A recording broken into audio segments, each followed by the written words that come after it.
Welcome to the Catalog Cult, the podcast where we explore best practices in catalog advertising. I'm Dan Pantello, and today we're tackling one of the most critical topics for e-commerce brands when it comes to catalog ads, which is how to scale them effectively. If you've been wondering how to achieve consistency, optimize your campaigns, and honestly just make sense of the fluctuating performance, this episode is going to be for you. Catalog ads have unique challenges, but with the right strategies, you can 100% unlock their full potential and drive the results you're looking for. So today, I'm going to cover why patience and consistency are essential for catalog ads, how to structure campaigns and optimize your budget for high performance, and the best strategies for leveraging Facebook's algo and retargeting tools so that you can blow out your ROAS goals. So let's get into it.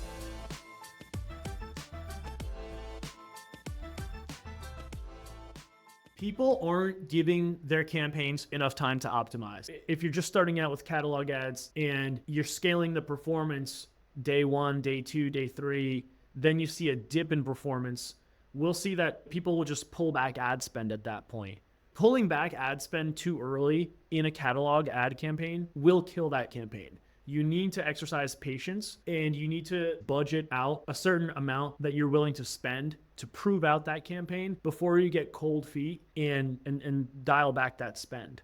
As long as your catalog ad campaigns are set up correctly, then you should not be pulling back spend in the early days where you're first starting out with DPA. Pausing your campaigns is going to disrupt Facebook's learning phase, and campaigns need around 50 conversions per week in order to exit the learning phase. So if you're pulling spend too early because you're getting cold feet because you see an intraday performance fluctuation, you're shooting yourself in the foot when it comes to scaling your DPA campaigns. You need to run it for at least 15 to 20 days in order to understand the results. You need to have a consistent budget that you're comfortable with, and you need to be able to run that without interruptions, 15 to 20 days, and ideally getting 50 conversions per week in order to make sure you get out of that learning phase. Only then can you really evaluate how your DPA campaigns are going to do at a steady state. If you're spending a lot of money on DPA campaigns and you're frustrated because you're not seeing results early on,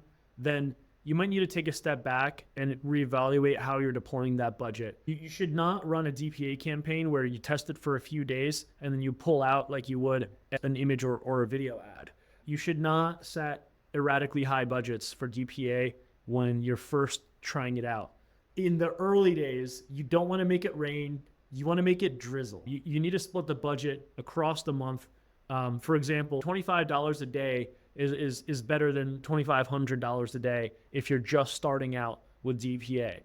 You need to make sure that the budget that you have for testing DPA in your first month is something that's not going to cause you stress. If you're evaluating performance, you want to evaluate over a 3 to 7 day period, no less than that. A lot of people will do like a past 24 hours window, and for catalog campaigns, this just doesn't make sense. You don't want to judge daily results. You want to assess campaigns on at least a multi-day window just to account for the variations that are going to happen inevitably. When it comes to initially scaling your catalog campaigns, one thing to keep in mind is your catalog size. I want you to imagine that your store just got a brand new retail location on Broadway in Soho in Manhattan, and you've got a display window, and you can pick a few products that you can put in that display window. You can't fit all of your products in there. You can only pick a few. Which ones are you going to put in there? You're going to put your best sellers, right?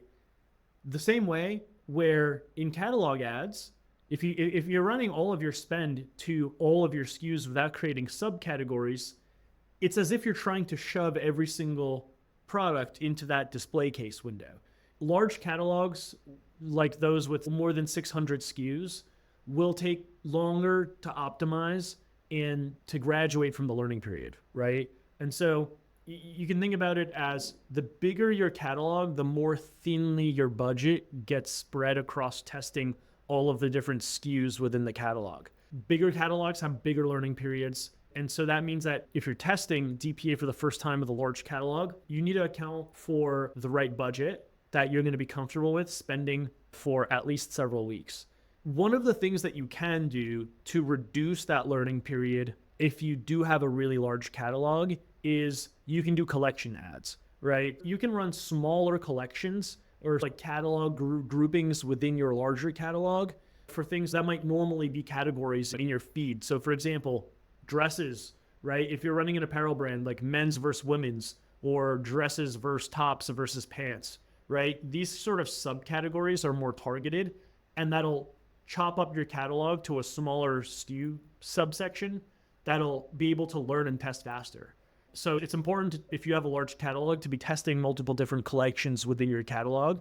It speeds up your learning period, and it also targets a different audience, so the performance profile can end up looking different. This also spills over into the next point, which is we want to make sure that our assets are high quality, right? So it's so important as a starting point in DPA to have really good product images, right? If your base feed, your unedited raw feed, has low quality product images, then there's nothing that even something like Marpipe can do to improve that. So it's important, if you're just starting out with DPA, take a look at the consistency and the quality of your product images. Do all of your SKUs have the best product images in the PDPs? If they don't, I'd highly consider investing in that, especially if you're just starting out. And of course, when you're testing before you're scaling, you want to be able to test a bunch of different designs also. So not just the regular raw unedited images, but you want to bring in a bunch of design treatments the same way that if you're starting out with image ads or video ads, you would test a bunch of different concepts. You want to make sure you're doing the same thing with DPA. And so obviously that's where something like Marpipe comes in, where we can help you apply those visuals and overlays to your feeds and help you apply those to even different categories and subcategories within the feed, so you can speed up the testing process. If you're just getting started with DPA and you're figuring out how to get it off of the ground, assuming that you already have a consistent budget in place that you're willing to deploy over at least a few weeks, one of the important things to start out with is running retargeting, manual retargeting campaigns alongside ASC. So you want to do ASC campaigns in order to get that discovery going and get those new customers in the door, but retargeting also works really well with DPA, and you want to see what that performance looks like.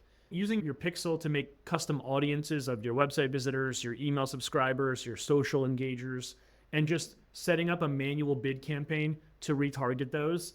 And be sure to allow the frequency to go up pretty high. With retargeting campaigns, you'll be fine with as high as a 5x frequency on average on those campaigns, which actually in competitive industries, that improves conversion.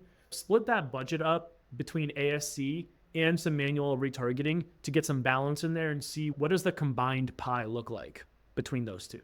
When you're testing the campaign and you're starting to see the early data roll in, we want to resist the urge to interrupt or jump in and change spend too much. But one of the key observations that we want to make is which sets of SKUs are getting the most amount of spend and really moving the needle, right? Facebook's algorithm tends to actually have a bias towards lower priced products in your feed, right? If you notice that those are getting more spend, maybe you want to create a subcategory within your feed of just those products that are doing the most volume and test that category, right? What if we had a DPA campaign where our feed wasn't the full feed, but just the top 10% of high volume products, right? One thing that I'd also advise is we've seen that companies that use target CPAs instead of just ROAS in Facebook have better early optimization. I would, if you're optimizing, if your campaigns are all about being judged by ROAS, and that's how you have your campaign set up, I would encourage you to test out a target CPA setup where you're telling Facebook to chase that CPA that would make sense for your business. It makes a difference when it comes to DPA. We always recommend that it's worth testing when we see ad account setups that are different. So that's all for this episode of the Catalog Cult. Catalog ads can be a powerful tool for scaling your business, but they require consistency, strategic thinking, and above all, patience. By following these actionable strategies, you're going to be better positioned to drive performance. And if you're looking for more insights or have questions, just connect with me on LinkedIn or visit marpipe.com. We'll take care of you. Don't forget to subscribe to the Catalog Cult newsletter for updates, best practices. Thanks for listening. Until next time, keep testing, keep optimizing, and keep winning with catalog ads.